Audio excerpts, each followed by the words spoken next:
నేను అటవీ అమరవీరుల స్మృతిలో రాసిన కవితలు పచ్చ మందారాలు అన్న పేరుతో సంకలనంగా 2015 సంవత్సరంలో తీసుకురావడం జరిగింది.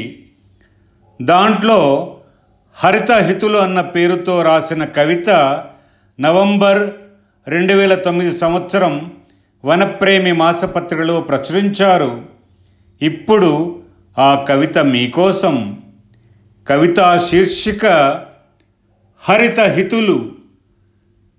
జన్మనిచ్చిన తల్లి కంటే, తోడబుట్టిన చెల్లి కంటే, తాళి కట్టిన ఆలి కంటే, కనిపెంచిన బిడ్డ కంటే, అడవి తల్లి మట్టంటే, అందులో పుట్టిన చెట్లంటే, అమితమైన ప్రేమ వాటిపైనేనంటూ, విధి నిర్వహణలో మీరు కత్తులు లేని సిపాయిలై, తుపాకులు లేని జవానులై, ఎముకలు కొరికే చలిలో, చిమ్మ చీకటిలో, చిమ్మెట్ల అరుపుల్లో, వేళా పాల లేదంటూ, అన్నం నీరు లేకుంటే అయినా పరవాలేదంటూ, పిడికెడు గుండెల్లో ధైర్యం కొండల్ని దాచి, గండర గండడులై గాండ్రించిన పులులై,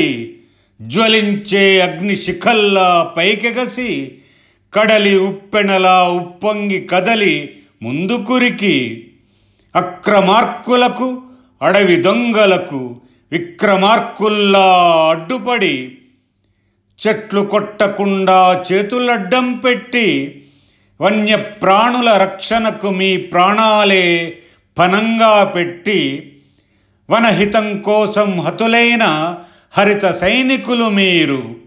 జాతి ప్రగతికి వెలుగు బాటలు పరిచిన దివిటీలు మీరు. అడవి తల్లి నుదుట ఆరని రక్త తిలకాలు మీరు. మీ ఆశయాలే మావంటూ, మీ కోరికలు నెరవేర్చుతామంటూ, ప్రతిన పూనుతూ అర్పిస్తున్నాం మీకు మా అశ్రు నివాళులు. ఈ కవితను వింటూ వీడియోను వీక్షించిన అభిమానులందరకు నా వినమ్ర ధన్యవాదాలు. ఈ వీడియో నచ్చితే లైక్ చేయండి, షేర్ చేయండి, మరి మీ అమూల్యమైన అభిప్రాయాలను కామెంట్స్లో తప్పకుండా రాయండి. అలాగే ఛానల్ను సబ్స్క్రైబ్ చేయడం మాత్రం మర్చిపోకండి.